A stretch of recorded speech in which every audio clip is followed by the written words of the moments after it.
Excella Education Study in USA assured scholarship. Contact 9881 నమస్తే, welcome to iDream. నేను Maheshwari. Pregnant టైంలో చాలా మందికి కొన్ని సివియర్ కాంప్లికేషన్స్ వస్తూ ఉంటాయి. అవి రావడానికి కారణాలు ఏంటి, ఎక్కువగా వచ్చే కాంప్లికేషన్స్ ఏంటి, వీటి గురించి మాట్లాడడానికి మనతో పాటు ఉన్నారు అపోలో హాస్పిటల్ నుండి సీనియర్ గైనకాలజిస్ట్ డాక్టర్ శాంతి గారు. వారితో మాట్లాడదాం. నమస్తే మేడం. నమస్తే అండి. మేడం, ప్రెగ్నెన్సీ అంటేనే నవేడేస్లో కాంప్లికేట్ ప్రెగ్నెన్సీ అనేసి డిసైడ్ అయిపోయి చాలా కేరింగ్గా చాలా జాగ్రత్తగా ఉంటారు. అంత జాగ్రత్త ఉన్నా కూడా కొంతమందికి కాంప్లికేషన్స్ వస్తూ ఉంటాయి. లైక్ దట్ ప్రెగ్నెంట్ టైంలో బ్లీడింగ్ రావడం ఇలా కనిపిస్తూ ఉంటుంది. ఎందుకు అలా అవుతూ ఉంటుంది? ఇప్పుడు ఫస్ట్ అండి, ఇంతకు ముందు ప్రెగ్నెన్సీస్లో అంత కాంప్లికేషన్స్ వచ్చేవి కావు. మీరే అన్నారు ఈ మధ్య కాలంలో ఎక్కువ వస్తున్నాయి. సో ఎందుకు వస్తున్నాయి అంటారు? అది వాళ్ళు ఏంటి, లేట్ మ్యారేజెస్. ఇంతకుముందు 20-25కి అయ్యేది, ఇప్పుడు 25 to 30 అవుతుంది. 24కి అంతా బేబీ పుట్టేసేది, ఇప్పుడు 27-30 మధ్యలో పుడుతున్నారు. చాలా కొంతమంది 30 తర్వాత. దానివల్ల ఏమవుతుందంటే మెడికల్ కాంప్లికేషన్స్ ఎక్కువైపోతుంది మదర్కి. బీపీ, షుగర్లు, ఈ టెన్షన్స్ వల్ల వాళ్ళ కెరియర్, జాబ్ అదొకటి, ప్లస్ లైఫ్ స్టైల్ అలా హ్యాబిట్స్, ఎక్కువగా జంక్ తినడము, హెల్దీ ఫుడ్ తినకపోవడము, ఒబేసిటీ, సో డైట్ సరిగ్గా చేయకపోవడము, సరైన ఎక్సర్సైజ్ లేకపోవడము, తర్వాత స్ట్రెస్ ఎక్కువ ఉండడం. ఈ మూడిటి వల్ల ఏమవుతుందంటే ప్రెగ్నెన్సీ అనేది లేట్ అయిపోతుంది. రావడం వాళ్ళు కావాలనుకున్నా లేట్ అయిపోతుంది. ఆ లేట్ అయిపోవడం వల్ల వీళ్ళ ప్రెగ్నెన్సీ అనేది ఒక హై రిస్క్ కండిషన్. సో దానిలో మనం ప్రెగ్నెన్సీలో మదర్ దాన్ని టాలరేట్ చేయాలంటే మదర్కి చాలా ఫిట్నెస్ ఉండాలి. మీకు ఏ ప్రాబ్లం ఉన్నా ప్రెగ్నెన్సీలో బయటపడుతుంది. అప్పటి వరకు షుగర్ ఉండదు, ప్రెగ్నెన్సీ రాగానే షుగర్ వస్తుంది. అప్పటి వరకు బీపీ ఉండదు, థైరాయిడ్ ఉండదు, అది ఎందుకంటే హై రిస్క్ కండిషన్, డిమాండింగ్ అనమాట. సో నీకు లోపల ఏదైనా ఉంది వస్తుంది ఫ్యూచర్లో అంటే ఇప్పుడు వచ్చేస్తుంది. సో అందుకని కాంప్లికేషన్స్ ఎక్కువ ఉన్నాయి. సో మీరు అన్నట్టు బ్లీడింగ్ అనేది మనకు ఫస్ట్ 3 నెలల్లో రావచ్చు. 3 నెలల్లో అయిందనుకోండి, అది అబార్షన్ కింద దారి తీయచ్చు. దాన్ని బ్లీడింగ్ అయ్యి కొంతమందికి లోపల స్కానింగ్లో బ్లీడింగ్ కనిపిస్తూ ఉంటుంది, సబ్ కోరియానిక్ హెమరేజ్ అంట. మళ్ళీ ఇంకా వాళ్ళకి కొంచెం ట్రీట్మెంట్ ఇచ్చి రెస్ట్ ఇచ్చి బాగుంది అంటే మళ్ళీ స్కాన్లో అది అబ్జర్వ్ అయిపోతుంది. ఇలాంటి బ్లీడింగ్ ఉండొచ్చు. కొంతమంది థ్రెటెండ్ అబార్షన్ అంట, అంటే పైన బ్లీడింగ్ కనిపిస్తుంది కానీ లోపల బేబీ హార్ట్ బీట్ అది బాగానే ఉంటుంది. వాళ్ళకు కూడా మనం ఇచ్చే హార్మోనల్ ట్రీట్మెంట్, రెస్ట్ అవన్నీ బాగా పనిచేస్తుంది. కొంతమందికి మిస్డ్ అబార్షన్ అంటే బ్లీడింగ్ ఉంటుంది, స్కాన్ చేస్తే హార్ట్ బీట్ ఉండదు. ఇంకా వాళ్ళని మనం ఏం చేయలేము, అది ప్రెగ్నెన్సీ ఆల్రెడీ సమ్ కాంప్లికేషన్స్ వల్ల పోయింది, దాన్ని అయితే తీయాల్సి వస్తుంది. సో ఇవన్నీ ఫస్ట్ 3 నెలల్లో కనిపించే బ్లీడింగ్. 3 నెలల తర్వాత కూడా బ్లీడింగ్ కనిపించవచ్చు. ఒక్కొక్కసారి సర్వైకల్ ఇన్కాంపిటెన్స్ అంటాం, కింద గర్భసంచి మూతి లూజ్గా ఉంటే ఒకసారి డెలివరీ అయ్యే ప్రమాదం ఉంటుంది. సో అలాంటప్పుడు ఇలా ఏమైనా అయినప్పుడు కొంచెం మనకు లూజ్ అనిపిస్తే కుట్టేస్తాం. అదే 5వ నెలలో అలాగా లోపల కుట్టేసి ప్రెగ్నెన్సీ అనేది పోకుండా మనం ఆపుతాం. సో ఇది సెకండ్ ట్రైమెస్టర్లో. ఎక్కువ బ్లీడింగ్ థర్డ్ ట్రైమెస్టర్ అండి. ఇది 2 కారణాలు. ఒకటి placenta previa, abruption. Placenta previa అంటే ప్లసెంటా అనేది మాయ అనేది మదర్కిను బేబీకి కనెక్షన్, అదందరికీ తెలిసే ఉంటుంది. ఆ మాయ పైన ఉండాలి, ఎప్పుడు గర్భసంచి లోపల పైన పార్ట్లో ఉండాలి.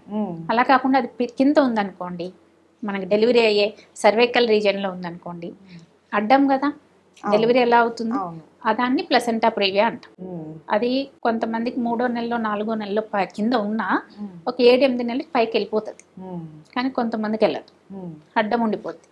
అప్పుడు ఆ ప్లసెంటా డెలివరీ అయ్యాక ప్లసెంటా సెపరేట్ అవ్వాలి.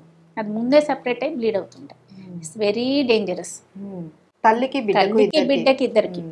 బిడ్డకి ఎలాగో బ్లడ్ వెళ్ళదు, బిడ్డ చనిపోతుంది. తల్లికి ఇంకా టొరెన్షియల్ బ్లీడింగ్, షాక్లోకి వెళ్ళిపోవడం, అలాంటప్పుడు గర్భసంచి కూడా తీయాల్సి వస్తుంది. సో ఇవన్నీ కూడా ఇది. ఇంకోటి అబ్రప్షియో అన్నాను కదా, అదేంటంటే ప్లసెంటా కిందే పైనే ఉంటుంది, కానీ బేబీ డెలివరీ కన్నా ముందే సెపరేట్ అయిపోతుంది. దానివల్ల బ్లీడ్ అయిపోతుంది, బేబీ లోపలే ఉంటుంది. సో ఇది మనకి కొంతమంది హైపర్ టెన్షన్లో ఎక్కువ కనిపిస్తుంటుంది, ఫోలిక్ యాసిడ్ డెఫిషియన్సీస్లో కనిపిస్తుంటుంది. సో కొన్ని రీజన్స్ ఉన్నాయి. ట్విన్స్ ఉండి ఒకేసారి కాంట్రాక్ట్ అయినప్పుడు మళ్ళీ సెపరేట్ అయిపోవడం, అలా కొన్ని కండిషన్స్లో కనిపిస్తుంటుంది. అది కూడా చాలా డేంజర్. అందులో ఏంటంటే ఒకసారి డిసిమినేటెడ్ ఇంట్రావాస్కులర్ కోయాగులేషన్ అని వెళ్ళిపోతుంటారు. బ్లీడింగ్ అయిపోయి క్లాటింగ్ ఫ్యాక్టర్స్ అన్నీ ఎవాపరేట్ అయిపోతాయి. దాన్ని డిసిమినేటెడ్ ఇంట్రావాస్కులర్ కోయాగులేషన్. ఇంకా వెంటిలేటర్ మీద కూడా వెళ్ళిపోతుంటారు. కొంతమంది అయితే ఇంకా డెత్ కూడా అయిపోతుంటారు. సో ఇవి 2 కండిషన్స్ చాలా సీరియస్.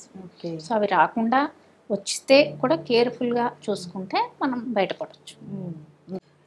మనం రాకుండా ఎలాంటి జాగ్రత్తలు తీసుకోవాలి ప్రెగ్నెంట్ టైం? నేను ఇందాక చెప్పినట్టు కాంప్లికేషన్స్ రాకూడదంటే ఫస్ట్ నుంచే లైఫ్ స్టైల్ మార్చుకోవాలి. ఒబేసిటీ అస్సలు ఉండకూడదు. హెల్దీ డైట్, బ్యాలెన్స్డ్ డైట్, బాడీకి తగ్గ ప్రోటీన్, ఫైబరు, మంచి water, fruits, vegetables, no outside junk food, ఇంట్లో కూడా నో ఆయిలీ ఫుడ్, బాడీకి ఎంత కావాలో అంత, వాటర్ ఎక్కువ తీసుకోవాలి. డైట్ కంట్రోల్ అనుకో, ఇది మన అలవాటు, ఇదే మన డైట్. అసలు మనం ఎక్కువ చేస్తున్నాం, బయట అన్ని అవైలబుల్గా ఎక్కువ అయిపోయి, పార్టీలు అవన్నీ ఎక్కువ అయిపోయి వెళ్తే తినకుండా ఉండలేం కదా, అన్నీ ఉంటాయి, చాలా అవైలబిలిటీ ఎక్కువ అయిపోయి, కానీ కంట్రోల్ చేసుకోవాలి. ఎవరైతే లైఫ్ స్టైల్ మెయింటైన్ చేస్తారో, proper diet, daily half an hour వాకింగో, 1 hour వాకింగో, లేకపోతే యోగానో, మెడిటేషను, స్విమ్మింగ్, ఏదో ఒకటి బాడీకి యాక్టివిటీ, స్పోర్ట్స్ ఏదైనా. తర్వాత స్ట్రెస్, ఈ కాలంలో అందరికీ స్ట్రెస్ అండి. పిల్లలు చదువు దగ్గర నుంచి, చదువు టెన్షన్, జాబ్లో జాబ్ టెన్షన్, ఫ్యామిలీలో ఫ్యామిలీ టెన్షన్. సో ఆ స్ట్రెస్ రిలీఫ్ చేసుకోవాలంటే వాళ్ళకి ప్రెగ్నెన్సీ అనేది కాంప్లికేషన్గా మారదు. అదే మనం చేసుకోగలం. కొన్ని ఆల్రెడీ ప్రాబ్లమ్స్ ఉన్న వాళ్ళు ఏం చేయలేం, కానీ మన చేతుల్లో ఉన్నది ఏంటంటే మన లైఫ్ స్టైల్ మార్చుకోవడం, త్వరగా ప్రెగ్నెన్సీ తెచ్చుకోవడం, 27-30 లోపలే ఫస్ట్ బేబీని డెలివరీ చేయడానికి ప్రయత్నించడం, అలా చేసి అన్ని చూసుకుంటే కాంప్లికేషన్స్ అనేవి 50% వరకు మనం అవాయిడ్ చేయొచ్చు. కొన్ని మనం అవాయిడ్ చేయలేం. ఎందుకు వచ్చింది నేను అంతా చేశానంటే అది తప్పదు. ఇంకా అది ఏదో 100లో ఎంతో కోట్లో ఎవరో ఒక్కరో ఇద్దరు ఉంటారు, కానీ ఇలా చేస్తే మనం 100లో 50% ప్రివెంట్ చేయొచ్చు. కొంతమందికి తరచు అబార్షన్స్ అయిపోతూ ఉంటాయి, అసలు బేబీ అన్నది నిలబడదు. దీనికి కారణం ఏంటంటారు? ఇది బ్యాడ్ ఆబ్స్ట్రిక్ హిస్టరీ అంటాం. ఫస్ట్ది పోతుంది, 2వ నెలలో, ఇంకోటి 3వ నెలలో పోతే, ఒకటి 5వ నెలలో పోతే, అలాగా 4-5 పోతూ ఉంటాయి. ఇది ఫస్ట్ కారణం genetic, sperm ova miss match. కొంతమందికి వాళ్ళది మేనరికం అనుకోండి, చాలా మందికి 2 జెనెటిక్ వల్ల పడవు. కొంతమందికి మేనరికమే కాకుండా ఉండదు, కానీ సేమ్ దీనిలో ఉండే జెనెటిక్ ఇన్కంపాటబిలిటీ ఉంటే సేమ్. సో జెనెటిక్ ప్రధాన కారణం అండి.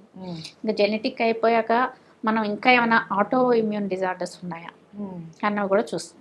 అంటే SLE లాంటివి, యాంటీఫాస్ఫోలిపిడ్ యాంటీబాడీస్, మన బాడీకి అగేన్స్ట్గానే యాంటీబాడీస్ ఉంటాయి. అలాంటప్పుడు బేబీని కూడా అవి అలాగే తీసుకుని పంపించేస్తుంటాయి. సో అలాంటివి ఒకసారి టెస్ట్ చేస్తాం. తర్వాత ఇన్ఫెక్షన్స్, టార్చ్ ఇన్ఫెక్షన్స్ అని ఉంటాయి. Toxoplasma, rubella, cytomegalo virus, herpes, అవి ఏమైనా ఉన్నాయా, దానివల్ల అవుతుందా? సో ముందు రీజన్స్ తెలుసుకుంటే వాటికి ట్రీట్మెంట్ ఇవ్వచ్చు. సో ఇవే కాకుండా కొంతమందికి ఏముండవు, ఇవన్నీ నార్మల్ ఉంటాయి టెస్ట్ చేస్తే, కానీ ప్రెగ్నెన్సీ అనేది నిలబడదు. అలాంటప్పుడు ఏమైనా మనం IVF అలా కొంచెం క్వాలిటీ మన చేతుల్లో ఉంటుంది కాబట్టి మంచివి తీసి మంచి పిండం పెట్టడం అలాంటివి ట్రై చేస్తుంటాం. సో దీంట్లో ఏదో ఒక దానిలో మనం ట్రీట్మెంట్ డయాగ్నోస్ తెలుస్తుంది కాబట్టి ట్రీట్మెంట్ ఇస్తే వాళ్ళకి సక్సెస్ అయ్యే ఛాన్సెస్ ఉంటాయి. అండ్ కొంతమందికి సేమ్ బ్లడ్ గ్రూప్ ఉన్న, వైఫ్ అండ్ హస్బెండ్ కి సేమ్ బ్లడ్ గ్రూప్ ఉన్నా కూడా కొన్ని కాంప్లికేషన్స్ ఏం రావండి. ఇద్దరికి సేమ్ బ్లడ్ గ్రూప్ ఉంటే అసలు దానికి సంబంధమే లేదు. ఇది అపోహే. మా హస్బెండ్ నాది సేమ్ ఓ పాజిటివ్, అలా ఎంతో మంది కపుల్స్ ఉంటారు, కానీ అది ప్రెగ్నెన్సీ మీద ఏమాత్రం ఎఫెక్ట్ చూపించదు. మదర్ కి నెగిటివ్ గ్రూప్ ఉంటేనే ప్రెగ్నెన్సీ మీద ఎఫెక్ట్ చూపిస్తారు. బేబీ పాజిటివ్, మదర్ నెగిటివ్ అనుకోండి, యాంటీబాడీస్ ఫామ్ అవుతాయి. అవి ఫస్ట్ డెలివరీ ఉన్నప్పుడు పెద్ద ప్రాబ్లం కాదు, కానీ సెకండ్, థర్డ్ డెలివరీకి ఆ ఇంజెక్షన్స్ ఇస్తాం మన డెలివరీ అయిన within 72 hours. కొంతమంది యాంటీడీ ఆ ఇంజెక్షన్స్ తీసుకోరు, యాంటీబాడీస్ బాడీలోనే ఉండిపోతాయి, ఇంకెప్పుడు ప్రెగ్నెన్సీ వచ్చినా దాని మీద ఎఫెక్ట్ చూపిస్తుంటాం. సో అది మనకు ప్రాబ్లం. కానీ మదర్కి నెగిటివ్ గ్రూప్ ఉంటే, అంతేగాని ఇద్దరికి సేమ్ గ్రూప్ ఉంటే అసలు ప్రాబ్లమే కాదు. Okay, thank you so much. Okay.